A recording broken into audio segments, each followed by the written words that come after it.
हमारा टारगेट एक ही है, सिर्फ अरेस्ट नहीं है। एक नार्कोटिक इकोसिस्टम को पूरा डिसमेंटल करना हमारा टारगेट है। कुछ हैबिचुअल ड्रग स्मगलर्स होते हैं, वो सुधरते नहीं, so we want to keep them out of circulation. So PIT NDPS के हिसाब से हम इनको प्रिवेंटिव डिटेंशन करके आउट ऑफ सर्कुलेशन रख रहे हैं। देखो स्टार्टिंग में हम ड्रग पेडलर्स को काउंसलिंग भी किया, लेकिन दे डिडंट मतलब सुधरा नहीं ये लोग। सो बार बार हैबिचुअल क्राइम्स करना, सो इसलिए we went to next level and started taking their networks, financial assets, financial properties, वो भी नार्कोटिक से ही कमा के ये बना के रखा। ये जंग सिर्फ सिविल एडमिनिस्ट्रेशन का, पुलिस का नहीं है, ये समाज का जंग है। समाज में सारे स्टेक होल्डर्स मिलके समाज के लिए इस ड्रग्स के खिलाफ लड़ना होते हैं। इस फाइनेंशियल नेटवर्क्स को टारगेट करने के लिए 23 करोड़ से ज्यादा ही प्रॉपर्टीज अटैच किया गया। और फाइनली मैं एक स्ट्रिक्ट वार्निंग देना चाहता हूं, दीज ड्रग पेडलर्स और drug smugglers, they are anti social elements. There is no reason to be soft on them. We'll be ruthless against them. We'll kick them out of circulation. Legally जो भी रास्ता है, legally we'll kick them out of circulation. एक strict warning है, they should leave this job. बच्चों को खराब नहीं करना, ड्रग पेडलर्स, ड्रग स्मगलर्स। और बच्चों को भी मैं एक ही रिक्वेस्ट करता हूँ, आप you should be busy in libraries and grounds. आप बैट उठाओ, किताब उठाओ, प्लीज। नो से मतलब से no to drugs. Morning Kashmir देख रहे हैं आप, जहां आप सब जानते हैं नार्को टेररिज्म को जड़ से मिटाने की कोशिश की जा रही है। इसके चलते हमारे साथ मौजूद है एसएसपी श्रीनगर डॉक्टर संदीप चक्रवर्ती। इनसे बात करेंगे और जानेंगे कि एक महीने में क्या कुछ खास रहा नशा मुक्त अभियान को लेके।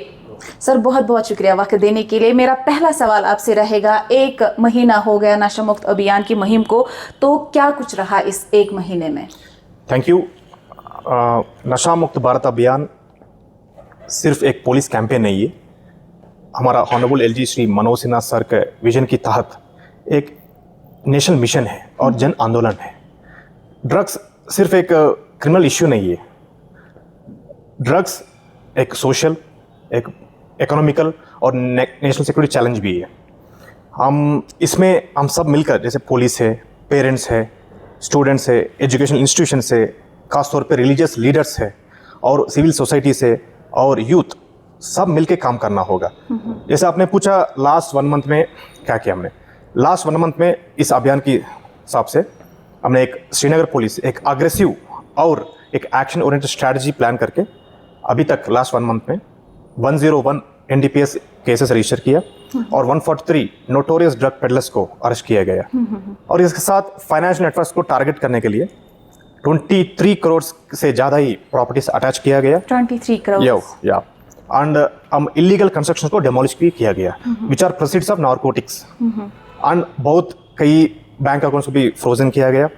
और पिछले 6 महीने में एक अच्छा काम भी कर रहे हैं हम। जो ड्रग पेडलर्स, ड्रग स्मगलर्स है जो केसेस में इन्वॉल्व है, इनका ड्राइविंग लाइसेंस भी कैंसिल कर रहे हैं, पासपोर्ट्स को इंपाउंड कर रहे हैं, आधार कार्ड कैंसिलेशन के भी हम प्रपोजल्स भेज चुके हैं, वो भी हो जाएगा। और कुछ हैबिचुअल ड्रग स्मगलर्स होते हैं, वो सुधरते नहीं, so we want to keep them out of circulation. So PIT NDPS के हिसाब से हम इनको प्रिवेंटिव डिटेंशन करके आउट ऑफ सर्कुलेशन रख रहे हैं। हमारा टारगेट एक ही है, सिर्फ अरेस्ट नहीं है, एक नार्कोटिक इकोसिस्टम को पूरा डिसमेंटल करना हमारा टारगेट है। जैसे कि आपने कहा 23 करोड़ के आसपास जो है प्रॉपर्टी अटैच की है। कई केसेस हमने देखे जिनको ऑलरेडी एनडीपीएस एक्ट के तहत एफआईआर लगा था, उनकी प्रॉपर्टी अटैच की गई। तो काउंसलिंग के दौरान जब आप काउंसलिंग करते हैं ड्रग पेडलर्स के, तो क्या कुछ मेन रीजन क्या रहता है? स्टार्टिंग में हम ड्रग पेडलर्स को काउंसलिंग ही किया, लेकिन दे डिडंट मतलब सुधरा नहीं ये लोग। सो बार बार हैबिचुअल क्राइम्स करना, सो इसलिए we went to next level and started taking their networks, financial assets, financial properties, वो भी नार्कोटिक से ही कमा के ये बना के रखा। अंडर 2 हमारा टारगेट स्ट्रैटेजी क्लियर है, फाइनेंशियल नेटवर्क्स को हिट करना, सप्लाई चेन्स को ब्रेक करना और नार्कोटिक इकोसिस्टम्स को डिसमेंटल करना।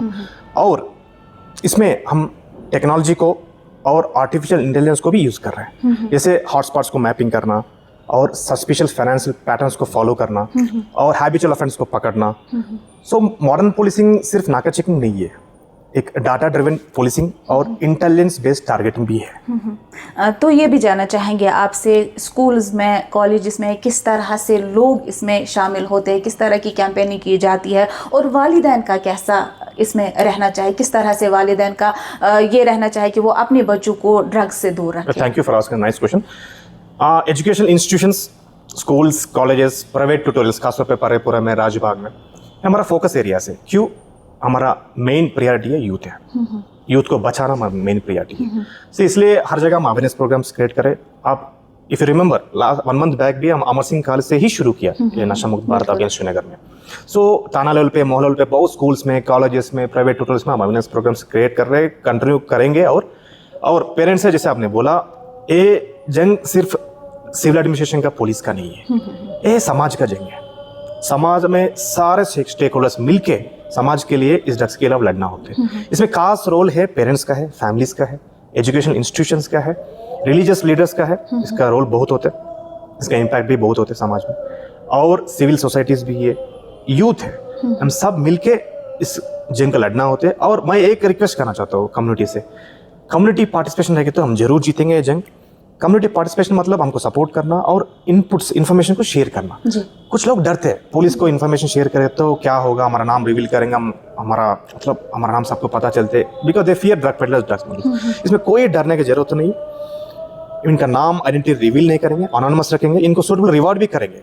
आपका नाम बिल्कुल बाहर नहीं आएगा, हमको कोऑपरेट करिए, इन्फॉर्मेशन शेयर करिए। आप इन्फॉर्मेशन शेयर करने से you are contributing to society. So यही मैं रिक्वेस्ट करना चाहता हूँ समाज से। और फाइनली मैं एक स्ट्रिक्ट वार्निंग देना चाहता हूँ। These drug peddlers or drug smugglers, they are anti-social elements. There is no reason to be soft on them. We'll be ruthless against them. We'll kick them out of circulation. Legally जो भी रास्ता है, legally we'll kick them out of circulation. हर मतलब एक strict warning है, they should leave this job. बच्चों को खराब नहीं करना, ड्रग पेडलर्स, ड्रग स्मगलर्स। और बच्चों को भी मैं एक ही रिक्वेस्ट करता हूँ, आप you should be busy in libraries and grounds. आप बैट उठाओ, किताब उठाओ, प्लीज नो से मतलब से नो टू ड्रग्स। आखिरी सवाल मेरा आपसे रहेगा, आने वाला स्टेप क्या रहेगा ड्रग पेडलर्स को लेके? जो भी मैंने डिस्कस किया, अवेयरनेस हो, ऑपरेशनल वर्क से जैसे क्रिमिनल इन्वेस्टिगेशन हो, फाइनेंशियल नेटवर्क्स को हिट करना हो, नार्कोटिक इकोसिस्टम को डिसमैंटल करना हो, ये सारे हम जारी करेंगे, कंटिन्यू करेंगे। और नशा मुक्त भारत अभियान के हिसाब से नेक्स्ट लेवल और मोर अग्रेसिव बनेंगे हम इसमें। खासतौर पे यूथ को बचाएंगे और नार्कोटिक स्मगलर्स को, पेडलर्स को विल डिस्ट्रॉय देम। चलिए, बहुत बहुत शुक्रिया वक्त देने के लिए। एसएसपी श्रीनगर डॉक्टर संदीप चक्रवर्ती हमारे साथ बात कर रहे थे। और यहाँ पे अगर हम देखेंगे तो 23 करोड़ के आसपास प्रॉपर्टी जो है वो अटैच की गई है ड्रग पेडलर्स की, जो कि एक बदकिस्मती की बात है। और साथ साथ उन तमाम लोगों को वार्निंग दी गई है जो इसमें मुलव्वस है, चाहे हम ड्रग पेडलर्स की बात करें या उन लोगों की बात करें जो नशा करते, उन लोगों के लिए भी वार्निंग दी गई है। मॉर्निंग कश्मीर के लिए मैं सुरखाब जरा, कैमरा पर्सन तौसीफ अहमद के साथ।